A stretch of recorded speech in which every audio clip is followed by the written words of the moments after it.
You have arrived to the Plunge Into Prosperity podcast, where sacred wisdom meets regenerative wealth. I'm your host, Brandi Kolosky of Sacral Capital. Now let's plunge in. Welcome back to Plunge Into Prosperity, episode 32. I'm Brandi Kolosky, founder and GP of Sacral Capital, Sacral Fund, and Sacral Sisters SPV. Thank you for being here, whether this is your first episode or you've been with us from the beginning.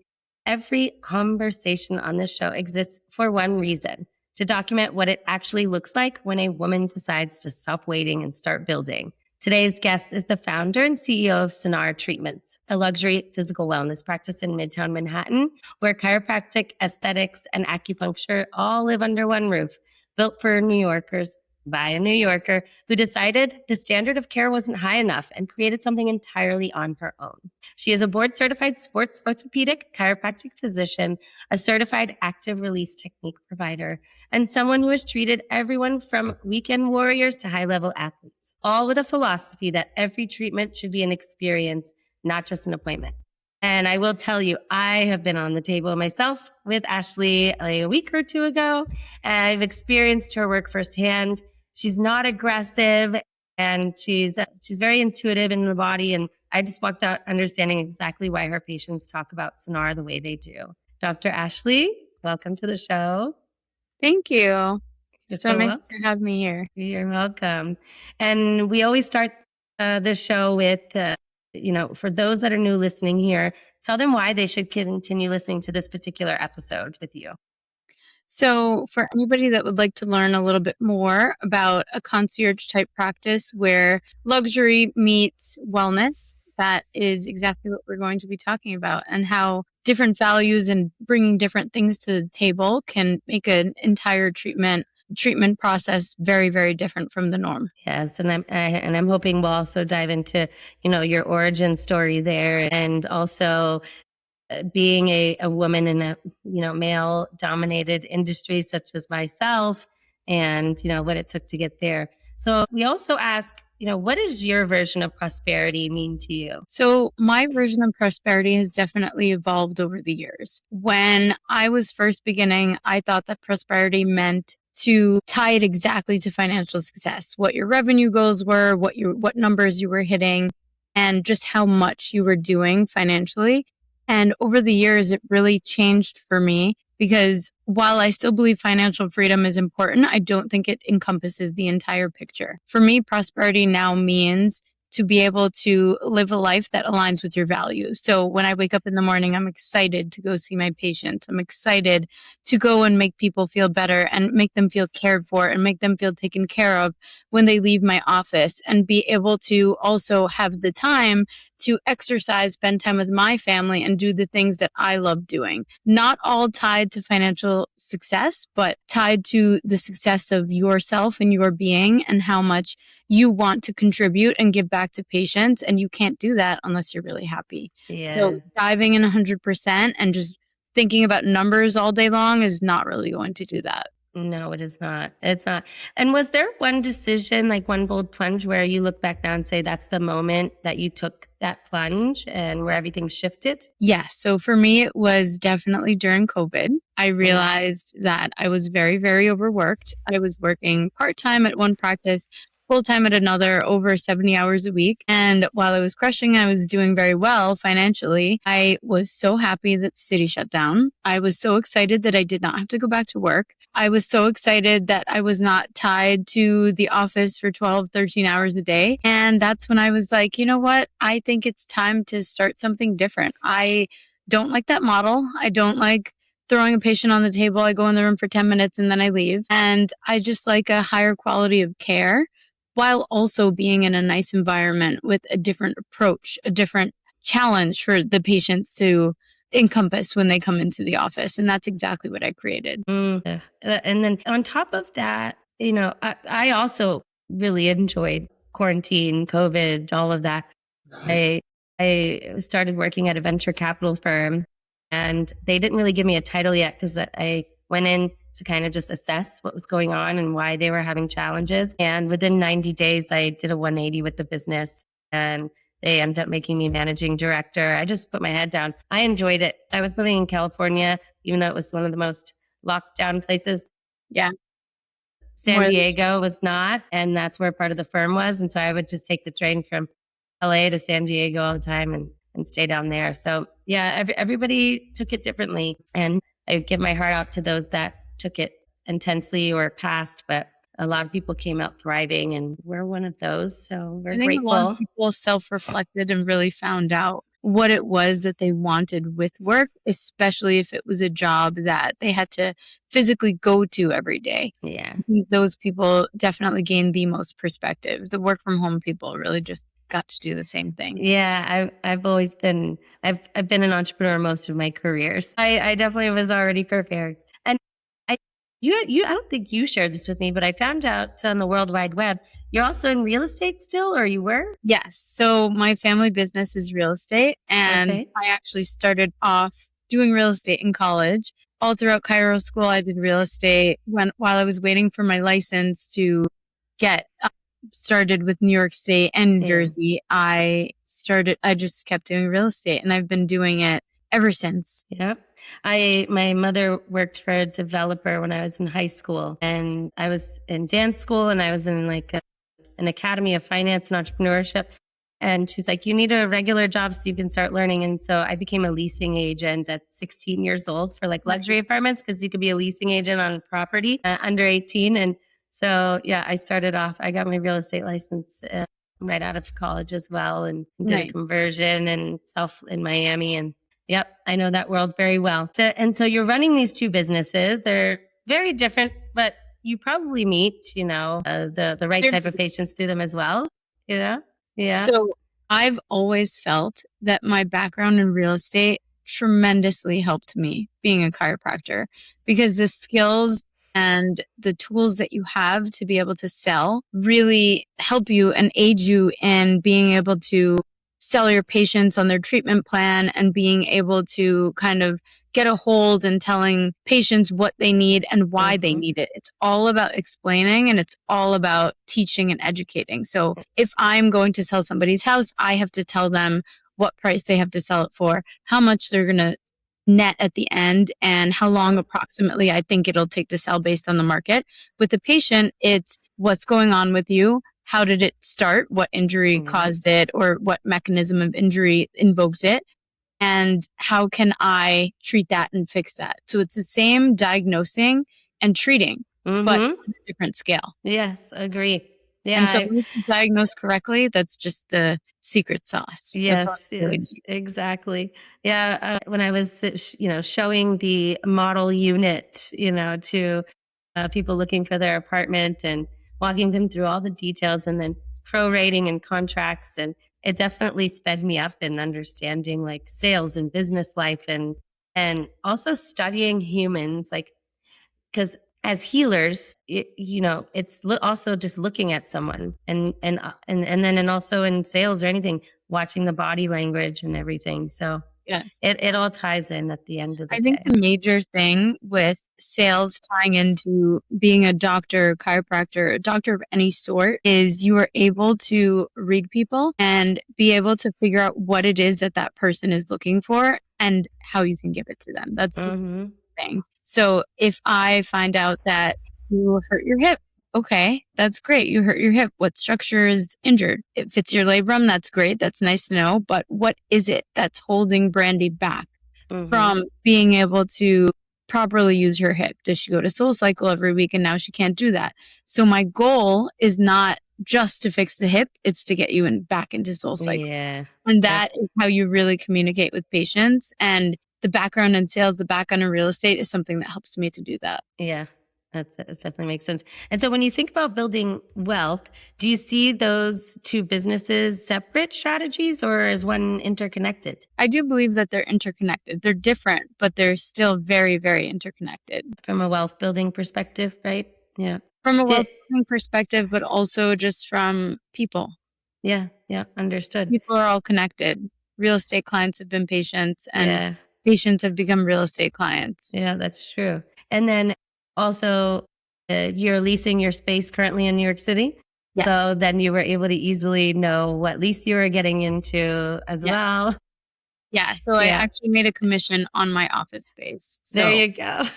Love it. And so you built Sinar from the ground up, the space, the team, the brand, the model. When you were capitalizing that build out, what did you learn about how money actually works in healthcare that most people don't understand? Like when you're building these brands? That is a great question. So I would say that I really learned that you have to structure and organize everything appropriately. So if you have a payment schedule with your contractor, you have to have all of your checks and your wires ready to get sent out. You have to kind of time those appropriately to be able to get it all done.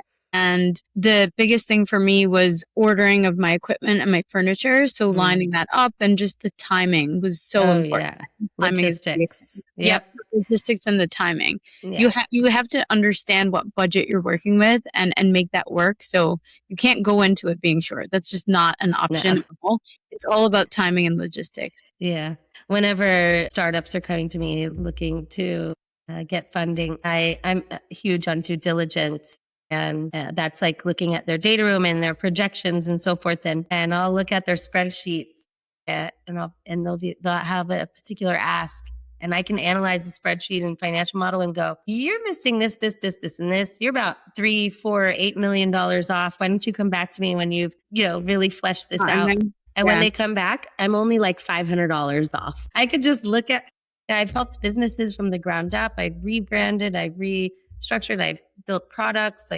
I've done it all in building businesses or restructuring and rebranding. And so I can just look at line items and know right away. And so, you definitely have to have process, protocol, and have your projections, set out. So that's good. So did you have any hiccups? Did I have any hiccups? That were out of your control? Like maybe... Yes, there were a couple things that were out of my control. For example, the doors in my office were custom ordered with the door handles, and I had to wait a little bit longer for those. So, obviously I couldn't open my office until those custom doors came in because of the type of handle that I wanted, that that I had in my mind. And when I get something in my mind, I just don't want to choose anything different. I just only want that. And that probably costed me 2 weeks. Understood. But there's a feeling when, grabbing something and entering a place, there's a feng shui behind it. So I support that hiccup for sure. Okay, good. And when you look at the health and wellness industry right now, you see what's being funded and what isn't. Is there something that frustrates you, something you look at and think the money is going to the wrong place? I don't. Like how you're building your office, and you had mentioned to me you were wanting to seek funding or an investment partner, right? So is there investment dollars that you're wanting to secure because you're wanting to put it into a particular part of health and wellness that maybe you're not seeing other health and wellness industries do right now? So there is one thing that I'm very interested in doing, and it would be extremely, extremely expensive to start. And that's more of like a wellness type of facility. It does already exist in New York City, but on a different type of scale, more boutique concierge scale would be really nice. Okay. And I think a little bit different. Some gyms do have a lot of saunas, cold plunges, infrared light therapy, stuff like that. But there are some places that could use a little bit more of that mixed into what they currently offer. Right. Yeah, I travel around the world a lot, and I noticed that some facilities have certain things and then another facility has another. I'm like, can they just bring them all into one? It frustrates me so bad. In New York, it's a matter of space. And it's a matter of budgeting, because all of those machines and equipment are super expensive. And then at the same time, you need the space to be able to have them. For example, infrared light therapy, sometimes people want that to be private. So you can only have one person at a time. And if you only have one person at a time, then you need 4 of them. And then you need space for 4 of them. So it's just a Right. Yeah. So that's interesting. Have you fleshed out your business plan or presentation or data room, financials for your expansion, or are you wanting to stay focused right now for X amount? Right now I want to stay focused on more functional and functional wellness, medicine. And get your marketing up on your current Sinar. Yes. Yep. Okay. Which has been going pretty well. Yeah, of course. Well, you know where to find me if you need help in the future. And so have you, with your current clients, what are you seeing in the health of humans right now that is more consistent than maybe last year? I guess there's something else that's happening in the body that's more consistent. I would say it's more an issue of educating patients and kind of teaching them this is what you're doing throughout the workday that's causing this issue, or this is what you're doing in the gym that's aggravating the issue that you've had for 3 years. And being able to teach them and educate them and show them this is not really how you should do it, but this is how you should do it moving forward is the biggest thing that's able to help me with patients. And in order to do that, I have to spend a good amount of time with each and every patient because talking to them is half of the process. You really have to be able to communicate and ask a lot of questions in order to find out what it is that's going on that could be causing the issue, because any doctor can go in and diagnose. It's not that difficult once you have the proper training. What is difficult is having the time to communicate. And that's why I think my practice is a little bit different because I'm able to spend an hour one-on-one with each patient, an hour, 45 minutes, anything like that, depending on the case. Yep. Yeah, that's good. And then who is your ultimate client? Like if you could pick 3 goals of having 3 types of clients or industries, what would they be? Definitely the NBA. So the New York Knicks, Karl Anthony Towns, Jalen Brunson, and Josh Hart. Okay, got it. She's calling you in, guys.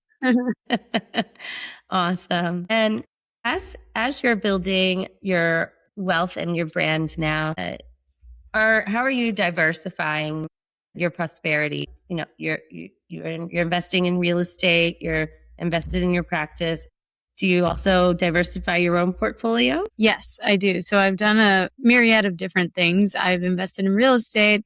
I've invested in myself, which is my practice. And I've also... And your physical self.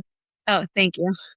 I've also invested in Broadway, which was a really fun... Oh my gosh. In addition to stocks and cryptocurrency and Tell stuff. me about the Broadway piece, because I danced ballet, tap jazz for 21 years. And I think I sent you a text message. I was in Dostana with Priyanka way back in the... Yeah. Tell me about Broadway. I actually trained at Broadway Dance Center in the city growing up as well. That's amazing. So it actually came in through a connection, and it was just a great investment opportunity. It was Romeo and Juliet 2 years ago, and I invested in it. It did extremely well. It did really, really well with the press. I got to go to the opening night party, and it was like a really, really great time. And it was at the Circle in the Square Theater in Manhattan, which is a very different type of theater. The stage is in the middle and all the seats are around. So it's not the typical Broadway setup, and it's a little bit more intimate, and it was very, very different. And I love anything a little bit different. So I thoroughly enjoyed watching the production, but I also enjoyed being a part of like the background. Yeah. Because your Instagram does say that you're a lover of fitness, fashion, and Bollywood, right? Yeah. What's your current favorite Bollywood film out right now? So my favorite of all time is definitely Kabhi Khushi Kabhie Gham. That's like a beautiful, beautiful movie. It's 3.5 hours long. Yes, it is a long one. To, good amount of your day to watch it, but it is beautiful. It has all the family values, some of the best songs, Bollywood, and a ton of my favorite actors and actresses. Amazing. Yeah. Prashant, do you know Prashant Shaw or Emily Shaw? No. Emily Shaw is a Bollywood actress. Her father's Prashant Shaw. He owns Bollywood Hollywood, which is the largest Bollywood production company. He may have produced that one. He's one that produced the Dostana. He's one of my advisors and dear friends. So if you ever want to say hi to him when he's in the city, I'll let you know. Okay. Yeah. All right. And so let's see. If you are looking at yourself from a woman and an investor and a woman building a business, are you seeing in the industry, like, I don't know if you know this, but women raising money and it being deployed, only 1.1% is given to women. Do you know about this statistic? No, I did not. Yeah. So trillions of dollars in the world are raised and only 1.1% is allocated to women. And it was 2.3 a couple years ago, and it dropped. And so this is one of the reasons why I started the podcast. Wow. Is because I was doing this series of events in person and turned it into a podcast because I wanted to bring awareness to this and then get women together. So I could, because I'm only investing in women-led businesses in several different industries, but it was really important to me to keep everyone abreast on this. Women, if you give them $1, we return $1.78. If you give a man $1, he only returns $1.31. Wow. Yet the men are still only investing in men because it's just people don't like change. Especially, I'm sure you know, in chiropractic, you'll see the same patient doing the same things, and they're not sometimes making the change, right, in order to continue healing after they leave you, right? But same with most humans. So we're just trying to bring that change. I have a few men that come onto the podcast, and they're definitely cheerleaders of women. And so, yeah, I didn't know if you were aware of this, but yeah, what are your thoughts on that and you being a woman entrepreneur? I think that the times are very different from what they were in the 50s and 60s in America. But at the same time, I think that women, not all women, there is, a large percentage of us that do own and operate our own businesses and companies and things like that. But I will say that it is still pretty traditional in most senses, if that number is accurate, because it seems like a good amount of women are just employed by men, if that number is what it is, because that would be the only reason that makes sense. Because if it was not male dominated, then that number would be higher. Yeah. So a lot of women that I speak with that are running their business and raising capital, they actually just said they just stopped asking because it wastes a lot of time, because they were on the website of the firm, it would say, we invest in women-led businesses. But then when they would go, they would get turned down. But then they would send in a man counterpart and not go. And the questions that would be asked would be, and they would be taken more seriously when they would send a guy. Okay, yeah. So what I just said doesn't really make sense. No, I never heard that perspective, but that makes sense. Yes, but there's also this data as well. It's all data, right? And so you're correct on that end. And then also there's experiences and so the women are telling me, I just stopped raising money, and I just did a side job and just put the money in myself. And so, yeah. So the men are losing out on some really great opportunities for return. So yes. Well, thank you for your feedback on that. I know you have patients to get to, but before we wrap up, I want to make sure that, our audience knows where to find you. If someone has been nodding along this whole conversation, like, where do they go to learn more about Sinar, you? So you guys can find me on my website, sinartreatments.com. I'm also on social media. I'm very public on social media. My Instagram is dr.ashley with 2 Y's, and the Sinar Instagram is just Sinar Treatments. Beautiful. And you're located in Midtown Manhattan? Yeah? Yes. So my practice is 389 Fifth Avenue. I am in Bryant Park on the corner of 36th and 5th Ave. Great location. And to our listeners, if today's conversation moves something in you, act on it. The plunge is the point. I'm Brandi Kolosky, founder and GP of Sacral Capital, Sacral Fund, and Sacral Sisters, SPV, and your host. Subscribe wherever you get your podcasts. As always, plunge in. And until the next plunge, have a prosperous day, everyone. Thank you so much, Dr. Ashley. Thank you. Bye. Thanks for plunging into sacred wisdom and regenerative wealth with us. If your soul and your portfolio just got a glow up, hit subscribe on YouTube, Amazon, Spotify, and Apple. Share it with your crew. Tag us on social and join the movement at plungeintoprosperity.com. I'm Brandi Kolosky. Catch you on the next plunge.